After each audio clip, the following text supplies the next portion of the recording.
Hello, welcome back to another episode of the Josh Potter Show inside the brand new Roach Motel. It's still brand new to me, damn it.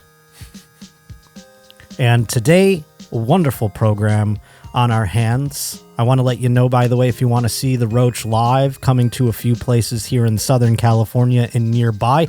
On the show that was supposed to happen September 14th at the Ontario Improv has been moved to September 29th. So if you already bought tickets, those tickets are still good for September 29th. Hopefully you can make it to that date. If you haven't bought tickets yet, that's the new date. Maybe you were saying, I couldn't come on September 14th.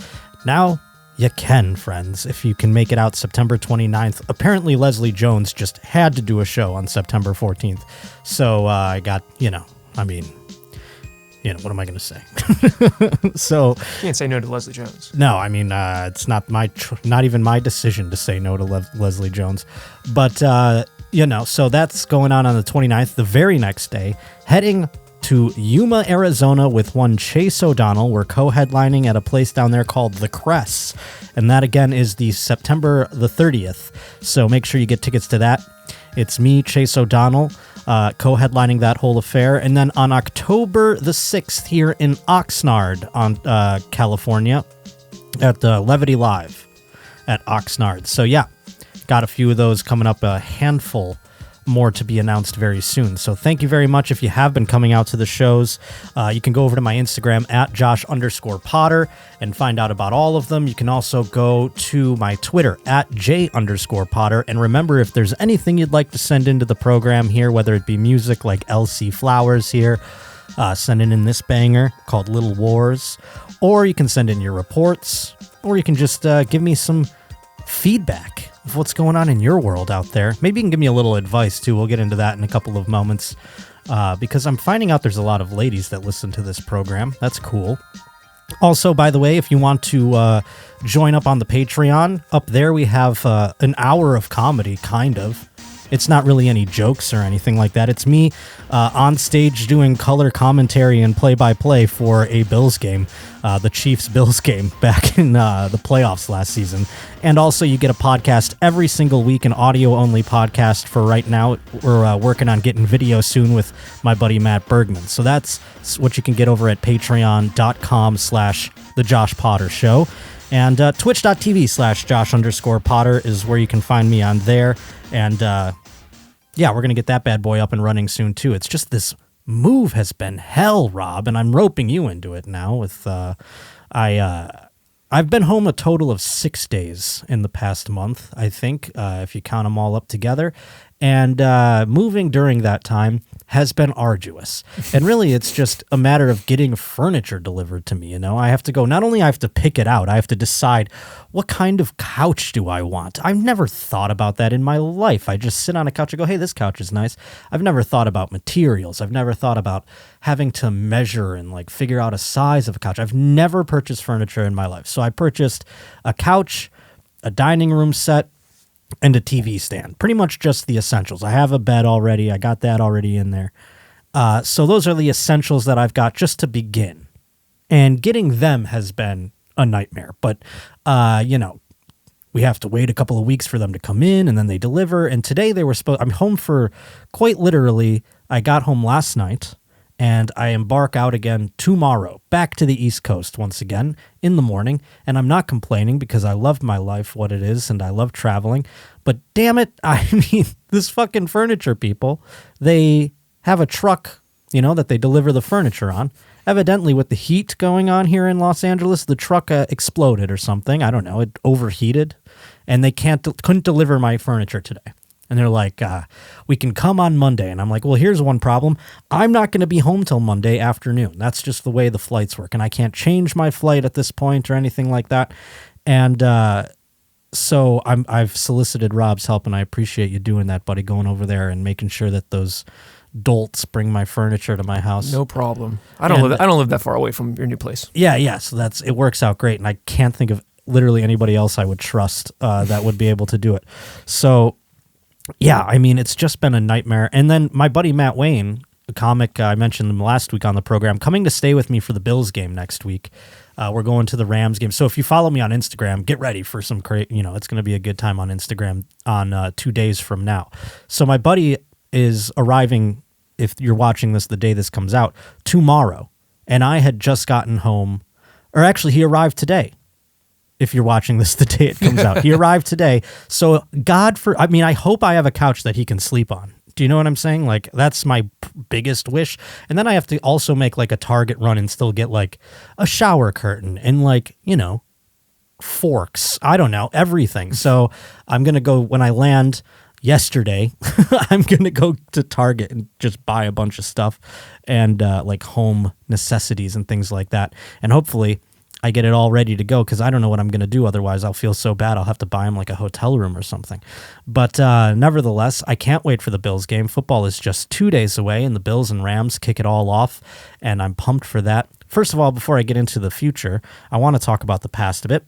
I went to Philadelphia and had just a ball. I love Philadelphia, frankly. It's one of my favorite cities in America. I've decided, been there twice this summer, enjoyed some of the finer restaurants that you have in town. I've gotten to go to a Phillies game. And this past week, I did a show finally. Excuse me. And I also got to do sort of like, it's not really a bucket list item, but it was something that was interesting because doing radio all those years, doing morning radio, I was familiar with the shows in the other markets all the time. Loved figuring out what they're doing, not to copy them or anything, just to see like the ones that everyone's talking about, like, are we better than them, that kind of thing. And there was people that were legends in the business, and I got to do one of them. Philadelphia has had a show on the air there since like I want to say late 80s, even in a certain, because I know that they were a different incarnation of the show back on like Y100 and things like that. But I got to do Preston and Steve, and it's fun to chop it up with radio legends and just see if I can hang. That's always been my like, can I hang with the guys that I always looked up to when I was like an intern or like a part-time guy or just a third mic on a show. And it's always fun to do that. And then I got the best compliment I could have ever gotten from two legendary broadcasters. I believe it was Preston, because it's the first time, you see these guys in like person, obviously you're looking them up on the internet or whatever, but you're like, you hear their voices and their voices, but seeing their faces, I'm more of a listen guy to recognize than a visual guy. But I got the best compliment in the world from them. And it was just that they're like, oh, I can tell you did radio and, you know how to keep a conversation moving, stuff like that. It was just stuff that made my little wishful broadcaster's heart swell. And another thing that did that, by the way, just a sidebar, Tom Brenneman might be coming back to Fox Sports. And I like to think that this little program had a lot to do with helping him breach the door of forgiveness. So a little pat on our backs, huh, Roachies? No, but I think Tom Brenneman's actually going to come on the program down the road. And he's been doing a show with Joe List, the PBL Roundup, so go check that out. And I can't wait to hear him behind a mic call a baseball game again. But yes, no, Philadelphia was absolutely wonderful. Also, I went home and saw my family for a bit while I was out there on the East Coast, and I had that trip planned for months. I didn't know that I was going to have so many shows coming up around the same time, and it kind of muddled things. But being in Buffalo was fun. I got to go to a baseball game with my family, and I got to see everybody. And it was something weird though. I saw a video. Did you see this, Rob? Stacey Dash. I don't know if we can pull this up or not. I'm doing this one on the fly, so I apologize. No problem. But Stacey Dash, there was a video of her, and I don't know what she was doing, whether it was like a live stream or a podcast. If you go to Hood Ratchet TV's Instagram, they had it. I don't know how far down you'd have to scroll. I just saw it yesterday. But Stacey Dash was doing some sort of live broadcast. She was dabbling for a bit, you remember, in Fox News. She was attempting to do that kind of thing. Be a pundit on there, be the right-wing black lady. Yeah. And so she was on there, and somehow DMX came up, and she had not realized DMX passed away. Oh, no. Do you see it on there? Let's see if we scroll a little bit. Stacey Dash. Yes, there she is. Okay, perfect. Listen to this. Okay, I'm ashamed. I didn't know.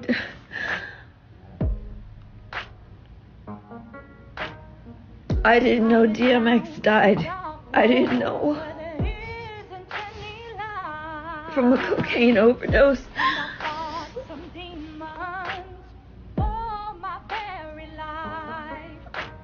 I am today 6 years and 1 month clean. 6 years from cocaine, Stacey Dash. It breaks my heart. It breaks my heart. He lost to it. He lost to that demon of addiction. Can you see when this was posted, Rob? Please. What does it say? And you can pause it. Please don't lose. It says 1 day ago. Yeah, so I think this happened like at least 2 days ago, I think is what I saw. So DMX died 5 years ago, I believe. DMX death date is... Oh, he just died last year. Oh, well, that's not so bad, I guess. When did Ralphie May die? Because this is where the story's headed. Oh, okay. I was at home, of course, I'm a comedian. And my family knows that somewhat, I guess. I don't think they understand much about what I do. But my father was telling me, he's like, you know who I want to go see? Ralphie May. And I said, well, that's never going to happen. And he's like, why? Why don't you do that? He's never going to come here. And I was like, Ralphie May died like in 2017, wasn't it? Yeah, 2017, October 6th, 2017. Yeah, it was like a month. I remember it was the day after I had my first ever set at the Comedy Store. Like I was on like such a high. Wow. And I remember it was like October 5th that I got my first ever set there. And was on Sam Tripoli's Comedy Chaos. And then the next day, Ralphie May dies. And it was like, oh my God, Ralphie May was the best. And it's just weird, like, my dad has no idea that I even knew Ralphie May at any point, And I didn't know him well, but, I did a couple shows with him and we smoked weed together and had a great time. And he was always very nice. And it's just weird hearing your parents, who else did they say that they wanted to see? There was somebody else, but I can't remember. But it's just so weird how, like, they don't understand that I'm like, oh, my dad asked if I knew Steve Trevino. I'm like, I've never met him, but I know who he is. Why? He's like, he's funny. And I'm like, oh, okay, cool. Like, I've never met him, but what a pull. All right, Dad. So, yeah, I saw my family. It was fun. But, yeah, it was just a great weekend all the way around. I'm a little worse for wear, but I am here. I flew home simply to do this podcast, and we were supposed to have Nikki Glazer on the show today. I did advertise that. She has fallen ill. And I am the only obligation that she felt okay with not doing, which is fine. I get it. Trust me. I love her to death, and she will do the show at some point. She was adamant about that, so I can't wait to have her on the program. But yeah, I thought that was just a funny thing to say. But no, I wish her. I mean, I get it. Trust me. When I have migraines, and I do get them here and there, I try to cancel literally anything I can. And we're good enough friends where she could definitely do that, and I'm not upset about it at all. But we have a show to do nonetheless, and I'm very excited because, first of all, it's brought to us here by DraftKings. And I am stoked, dude. DraftKings is on board. Football season is 2 days away, and I cannot wait to start betting, dude. I'm already week 0 with college football. Daddy's like 2-0. I went with Northwestern plus 13 and the over, both hit in that parlay, and then I did Illinois, I think just the straight up money line and the over, boom, that hit as well. And I'm like, now I'm just like, let's go. I'm all set for NFL season, and I've already got the Bills in the over, and I couldn't be more excited. I do that literally every week. But football fans, the first Sunday of NFL season is here. It's also the first Thursday, by the way, too, for the Bills game, FYI.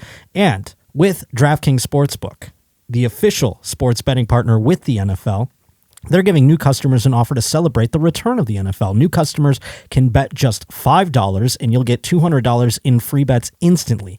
As an added bonus for week 1, everyone can experience the thrill of DraftKings early win promotion. Bet on an NFL team to win And if your team leads by 10 at any point during the game, you're going to get paid instantly, even if the team loses after all of that. So download the DraftKings Sportsbook app right now and use promo code JOSHPOTTER, and you'll get $200 in free bets instantly when you place a $5 bet this Sunday. That's code JOSHPOTTER. All one word. Only at DraftKings Sportsbook, an official sports betting partner of the NFL. Minimum age and eligibility restrictions apply. See the show notes below for details.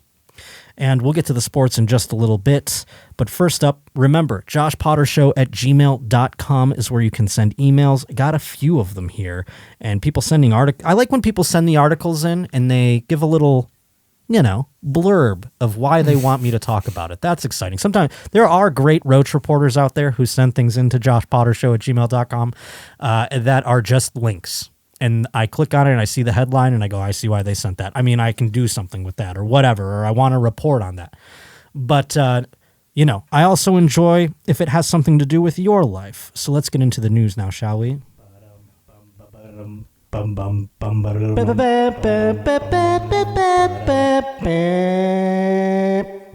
And by the way, don't write anything mean. People like writing mean things to Nikki Glazer. Trust me, she's coming on the show. I love her. She's one of my very good friends. Do not write anything mean about her. She is not a idiot woman. So don't say anything, okay? Just be nice. She's going to come on. I'm excited to have her. But I did get this email at joshpottershow@gmail.com, and this comes to us from his name is T-Bone, a.k.a. Travis Clark. So Travis, thank you for sending this in. I'll call you T-Bone if you like. Here's a bit of a follow-up to a very early story in the show history. I thought the Roach community would appreciate, as radio legend Paul Harvey would say, the rest of the story, or at least what is available right now.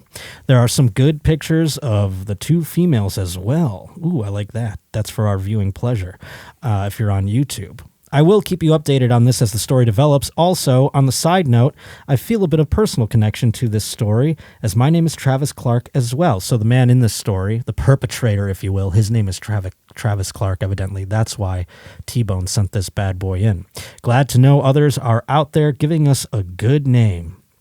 Well, you might remember this story. It involved people having sex on an altar, desecrating an altar. I do believe one of the people was a priest. Let's get into the story, and I do know that Rob here has a personal connection to this story as well, but we will wait until we get through the article to hear your side of things. I'm curious. A pair of dominatrix. I've never heard dominatrix pluralized this way. A pair of dominatrices arrested for having sex with a Catholic priest on the altar of a New Orleans church in 2020 have taken a plea deal with the prosecutors in exchange for their testimony against the kinky clergyman. So these two women, the ones in the pictures that we're finding here, ooh, there they are. Ooh la la. That is my cup of tea. I gotta tell you. And there's the guy. Look at that. Fucking. But here's the thing. They're probably into oh yeah, the clergyman. He's a freaky guy, as we'll get into, because if you recall, this story was way back when I was still within the first 30 episodes of the program, back at your mom's house still, as a matter of fact. We started with this story. That's how long ago it was, almost 2 years ago. So we're finally getting to the bottom of it, and we finally get to see the two women. I don't know that we saw the two women last time, or the gentleman. But yes, look at them, tatted up, and they are doing dominatrixy things to the gentleman who is a clergyman. Or was he doing things to them? I forget. Let's hear the story and find out. Because if they're dominatrices, as they say in the article here, then they're probably doing whips and chains and things that excite me to the gentleman. Melissa Chang, 25, professionally known as Mistress Ming.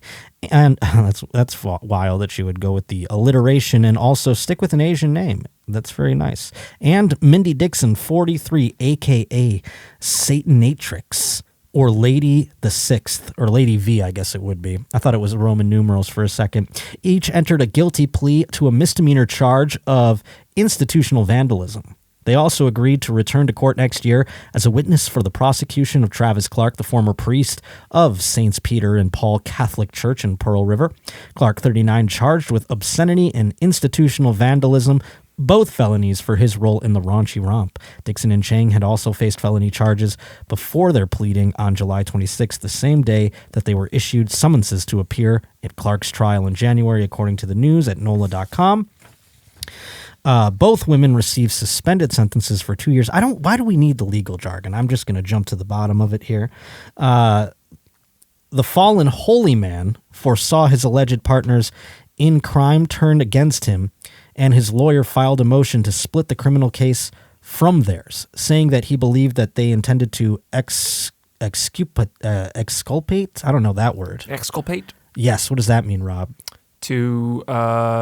They're going to just catapult themselves into the, we're innocent, it was all him. Yeah. They're placing all the blame on Mr. Clark for both the institutional vandalism and the obscenity. Clark admitted in court papers that he intended to blame the women for the same. So it's a real he said, she said, if you will. Passerby one night noticed lights on in the Pearl River Church. They were stunned at what they saw. According to the prosecutors, the witness saw the priest strip down on the altar, engaging in sex acts with the corseted women in high-heeled boots. Police seized sex toys, lighting, and camera equipment during the arrest. Well, this tape must be out there somewhere. We can find out who's at fault. He had to give him, he's like letting him in. He's like, come on in. And then he's like, tie me to the crucifix. Do you think he had to take Jesus down and then put himself there and got all whipped up? Is that part of the vandalism, I'm wondering? I'd want that. If I'm going to do sex on a church altar, I'm taking I'm unscrewing Jesus from the cross and screwing my own self up there. Literally getting screwed on the cross. You know what I'm saying? Wasn't that a Rocco Siffredi? Wasn't that? I'm sure he's done that. He probably fucked people with crosses. He probably bashed women over the head with crosses and candles and everything else. But Bradley Phillips, who represent both women, said that the acts were on private property out of the public eye. That's not true. It's the church, brother. The case against Travis going forward seems to hinge on how he vandalized the church. Do tell. In the motion filed by district attorney, they claimed that the former priest defecated on the carpet. Oh, my Lord. So Poopy was involved. Good golly. He's pooping on the carpet. I wonder if it was a carpet that they brought or if this was the church carpet, because that's tough to get out. That's not a quick, I'm cleaning this by tomorrow. Someone's going to come in there the next shift or priest or whatever the hell, some little altar boy or whatever, and they're, did someone go duty on this carpet or whatever, Catholics say, because they're not going to say, you can't say shit on that altar, otherwise it's just as bad as fucking on it. Prosecutors showed that $400 bill that the church had to pay to clean the carpet, so it wasn't his own carpet. They had to get that cleaned. What was the end game there? Shitting on the having sex on something, you can go, oh, we got a little cum on something, we can scrub that out. Or no one's going to notice it. It's just going to dry up. It looks like candle wax, or it looks like, holy water or whatever, communion juice. But shit is a whole nother thing. Cleaning would be the minimal effort required to restore the carpet's function, says NOLA.com, reporting the filing, saying replacement would be ideal. And those fucking church, the church isn't going to go cheap on their fucking altar carpet. They're getting, and they could pay. Here's the thing. It's a Catholic church. They can pay for it. They don't pay taxes. They fuck children. They can pay for the carpet at the end of the day. So I don't know that I'm agreeing with this part of the whole court case. I understand if you want to say there was desecration on the holy, whatever the fuck. But if you're going to just go at them for a carpet, that's small claims court shit. And I don't think they should get charged. Let the women go. Charge the man who defecated on the carpet. But do tell, Rob, now you have some background with this church. Yeah, I grew up in Pearl River, Louisiana, and this is the church that my mom used to go to. Does she know of this incident? Oh, yeah. And what does she make of it? Well, she doesn't go to the church anymore. Oh, okay. Did she know this guy? She knew this priest. He wasn't the only priest at that church, and I think that she didn't like him that much. Well, he had the devil in him. Yeah, he obviously had the devil's in him. But they burned the altar. They had a big. That's right. They had a big ritual. Like it was a big sex ritual, and they had lights and things, and they were filming. I wish we could see the film. No. I'm saying the church. Oh, afterward. You're saying after it because the altar had been desecrated. Oh. I believe my they God. burned it. There's a specific Catholic ritual. Hilarious. So like, what does that look like? Does the church burn, or is it just like a quick, like they just had to like light? It's controlled burning or something like that. I think they take the altar outside and then they had a controlled burning of it, and they said the right words or whatever over it. Hilarious. So that it was all kosher. I think more priests should fuck. I mean, here's the fucked up part. How many priests definitely fucked on the altar when it was a child that they were covering up the situation over the years, where they were like, let's just move him to another church so he can fuck a kid on that altar. So I feel like if you're going into a Catholic church, especially if it had a sex scandal at some point, odds are that altar got fucked on. Do you know what I'm saying? Odds are. So this one was just so bad. Really, it was the shit, I think, that they were like, oh my Lord, we have to. I bet if they just had sex on it and it was found out like months later, they wouldn't have done anything. You know what I'm saying? They're like, but they shit on the carpet. It's also, there's a video. I think that's where he fucked up. Yeah. Well, he made a video. Yeah. Which I was wondering, where is that going to go? Where you like, here's the thing. This guy did multiple things where I'm like, well, you knew you were going to get caught. A, shitting on the carpet. That's like not a short-term fix, okay? And then B, he was filming it, obviously to do something with it. Although maybe it was for his private archives, but they had like they said, lighting. So that was going on either to this women's OnlyFans, and that's what if I'm a defense lawyer for Travis Clark, and this tape was going on one of these women's OnlyFans, that's how I would place the blame onto them. Not whatever the horse shit that he just said in there. You know what I'm saying? I would place the blame that way. Where was the film intended for? Was it for the clergyman's OnlyFans? Because maybe he had one. Who knows? That would make a lot of money if you think about it. If it was his or if it was theirs, you have to figure out these things and investigate that aspect of it. And that's why, I could have been a lawyer someday. I could have done it. But I opted to do shits and giggles instead. By the way, I shotgunned 4 beers on this program last week, and evidently YouTube doesn't like when you shotgun beers in the instant seconds of opening a program. I just found out I got it strike down, so lost some ad revenue last week because I shotgunned those beers. But that's what you do for the 100th episode, and to celebrate, you sacrifice those types of things. But yeah, no, I don't know why I brought that up. But yeah, this is a wild story. We'll keep our eyes and ears on it as it moves forward with the court case. Thank you to T-Bone out there. Pleased to be letting me know what transpires. And of course, Rob, if you have any more intel from your mom as things go on, do let us know, because that's a wild connection you have to that. It's the only thing that has ever been newsworthy that has occurred in Pearl River, Louisiana. Man, oh man, wild stuff. Well, I got this email too at joshpottershow@gmail.com. This is from Emily. She wrote to me, "Hi Josh, longtime listener, first time reporter here. This happened in my literal backyard. Only a river separates my property from this state hospital." Ooh, a hospital story. Although it didn't end in multiple deaths, so that means there was no murder. I thought you might enjoy this story.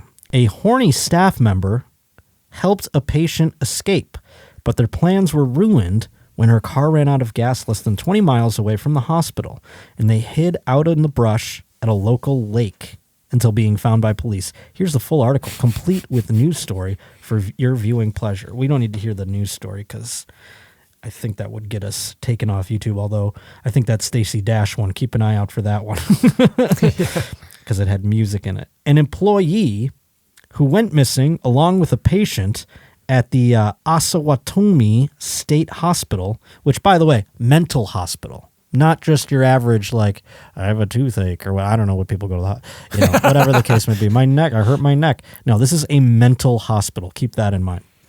Jamie Anderson, 20, was booked in Miami County with conspiracy to commit aggravated escape, aiding an escape, unlawful sexual relations, and obstructing apprehension or prosecution. That's why I had to reiterate that it's a mental hospital, because you can't just leave a mental hospital. You got to have a couple people sign some papers, I'd imagine, or some permissions from doctors and things like that. Regular hospitals, you can pretty much just get up and walk out, and they're like, well, whatever, he wasn't going to pay the bill anyhow. But in this case, that's why there are these charges, you see. Anderson, an employee at the facility, went missing around 3:30 in the morning on Monday morning, along with Salvador Reyes III. The pair were located 5 hours later after a search that involves several law enforcement agencies. After receiving several reported sightings from the public, law enforcement focused their search efforts on the south side of the the Hillsdale State Lake. And I don't know what part of the world we're talking about here. I want to say it sounds Osawatomie. I feel like I know that. Oh, it's in Florida. Kansas. Oh, wait. Miami County, isn't that Florida? Or that's Dade County, so it's not Miami. Is this Kansas? It says Kansas City, Missouri. So Missouri. Drones, canine units, and air support from the Kansas yes, Highway Patrol. Okay. Yes, you're right. I was just about to read that. So yeah, I'm confused because Miami County. I hate when people have names like that of things. Mm-hmm. It's not Miami. We know what Miami is. Come on.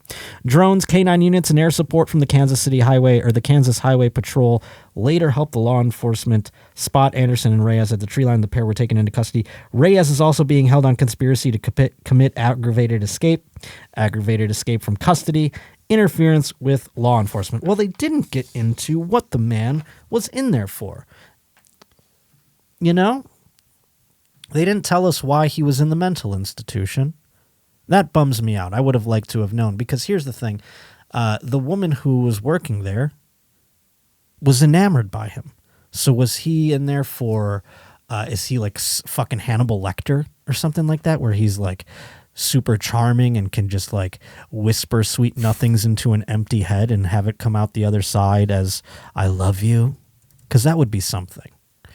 And that's something that we should look at as a character trait that we all could possibly look towards wanting and possessing someday. You know, I'd love to be able to just convince a woman. Look at this. She is a dunderhead. And he explicitly was like, hey, he was probably saying some sweet shit to her. She works at a fucking mental hospital in Missouri, so she doesn't have a sick life. And he probably it didn't even take much. But I wish I had that ability to. Here's the thing I'm learning, as I was just recently rejected by a lady. I am learning that I too have the ability perhaps to whisper nothings into a dunderhead and have them like me. But when it comes to girls that I'm attracted to, something's missing there. You know, I can't get past, either I'm like friend zoned or I sleep with them and then I don't like them. That's how it goes. Those are the two routes. Either I wait too long to try and make a move and then I'm friend zoned, or it's like a one night stand. There's no in between. It's very bizarre. So yeah, if you want to give me some advice on that, all these ladies writing in, joshpottershow@gmail.com. I'd love to hear that's why I wanted to talk to Nikki tonight. But nevertheless, next time when she comes to town at the end of the month, we'll have her back. I think that's all the emails for the time being. I have a couple more news stories here, though. This one, a naked man with a machete tries to rob a person. Now, if you're a naked man and you have a machete and you're trying to rob a person, what on earth do you think that they were trying to rob them of? Perhaps money? Perhaps he had some food? If you're a naked man with a machete, you're not all there. But I think this guy, he was actually onto something. And I'm going to say before I read the article that this might have been a robbery of contrition. Do we have a video footage of something here? Is this where it occurred? Yeah. You don't have to turn the sound on, but this is like where the incident happened. It's a place where this type of incident always would happen, at a truck stop. Truck stops are just where I used to sleep at them. I used to see wild shit go down. In this case, what happened is a naked Florida felon armed with a machete was arrested Monday after demanding a man give him his clothes. Here we go. That's him right there. The naked man? That's the naked man right there. Oh, my Lord. Is he naked? Can we show this? Yeah. Well, it's blurred out. Oh, yeah, it is blurred out. You know what? I just assumed this was going to be a white man. This is like a white man thing. And so I thought that man that we were showing was fully clothed. But it's a black man, it turns out, from over here. I'm just blind. There he is in the street yelling at a car. Hey, give me your fucking clothes. Look at, they have a chopper on this guy. He's fucking built. How many people? I mean, he is jacked. This is like naked Kimbo Slice, like coming up to your car being like, give me your clothes. And here's the thing. He's pulling over people that probably their clothes are too small. You know what I'm saying? Like, he can't just go to any car and rob them of their clothes. When I hear naked man with a machete, that is bath salts, that is white guy stuff. I'm stereotyping. Now that I see an African-American gentleman, a black man with a machete asking for clothes, he's clearly out of his mind on drugs. And he's doing push-ups because he's yoked and he's trying to get swole. So when he puts on the shirt, you know, he looks good in it. Whatever it is, whomever it is that he's trying to rob from. It is wild to see a naked man in traffic. Like if you're just driving along like... and then this giant naked man is there. Oh, did he get shoes? No, I think he's got sunglasses. Oh, well, that's good. At least his eyes are covered, so he can at least, you know, protect his eyes from the sun. It looked like there were cop cars initially in the parking lot there, but that's just a sports car. And is that the man he's trying to rob? Why is that car just like, it's got its trunk open, it's got its doors open? I feel like that might be part of the crime scene or something like that. Yeah.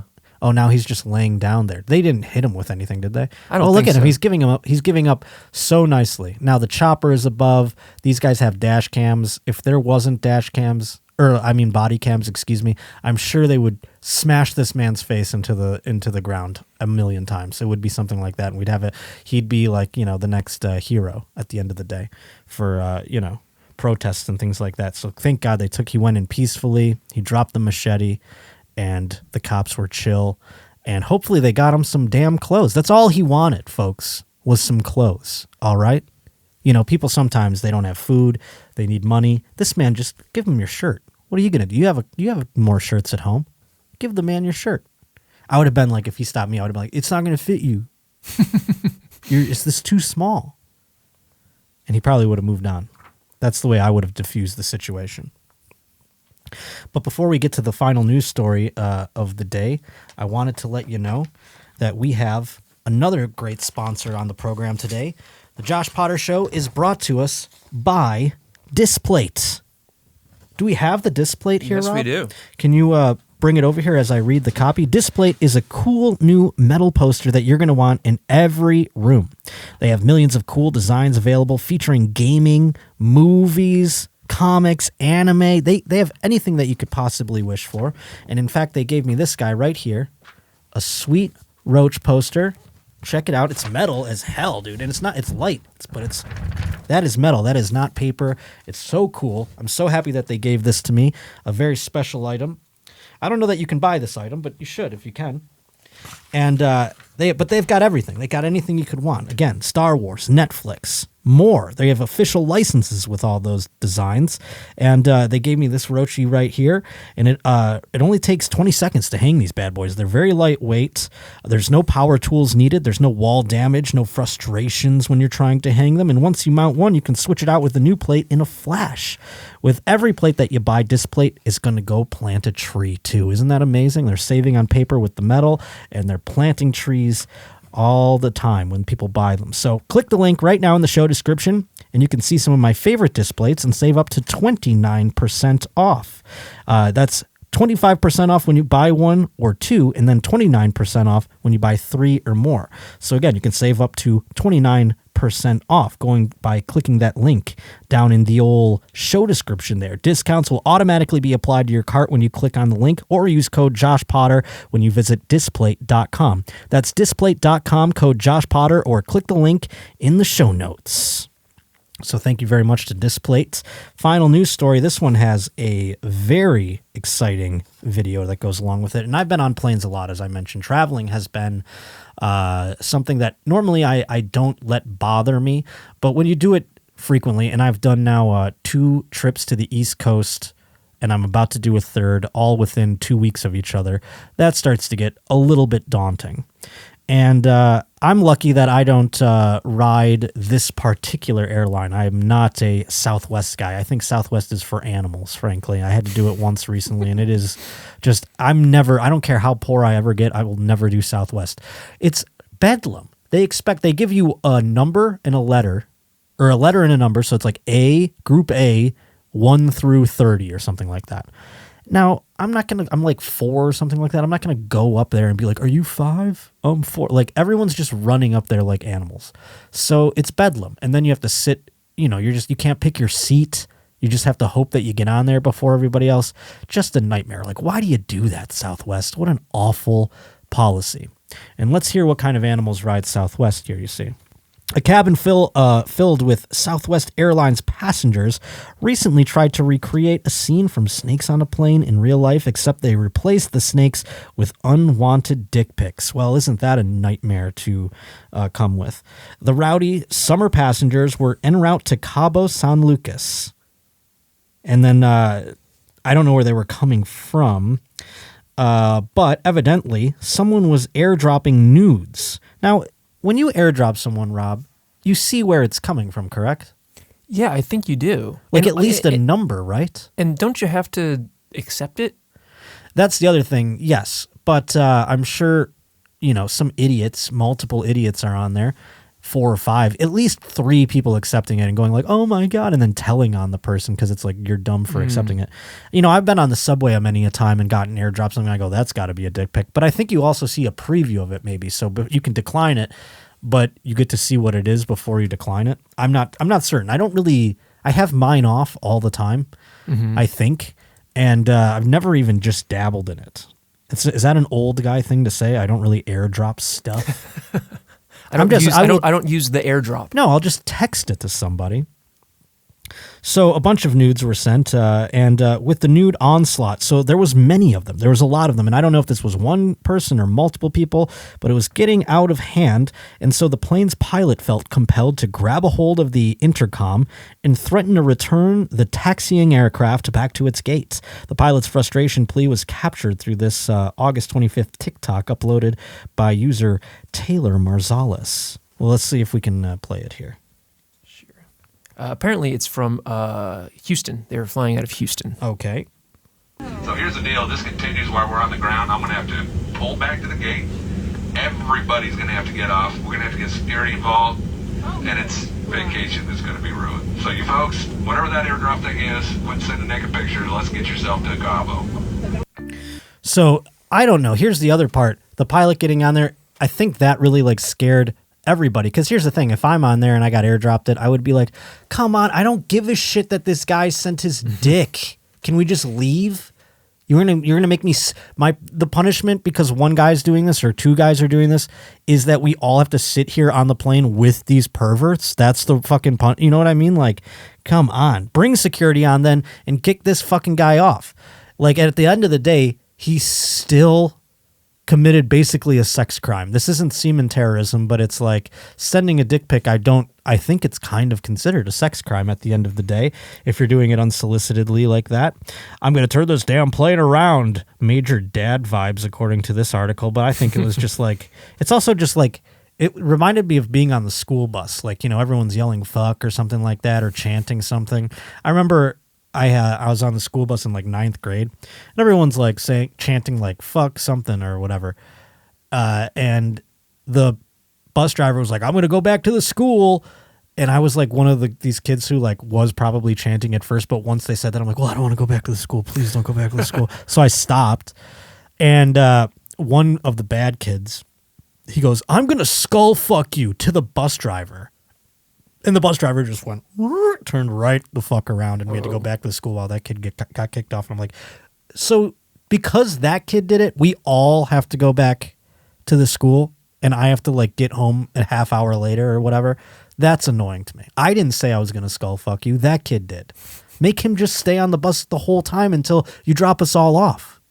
That should be the punishment. Then you bring him back to the school at 5 o'clock after we dropped everyone else off who didn't say they were going to skull fuck you. Doesn't that make more sense? Kid? Oh, I think he's dead. I don't fucking know. He was probably at the insurrection. I have no idea. And there was a kid on that school bus that was at the insurrection, though. Wow. Different kid, though.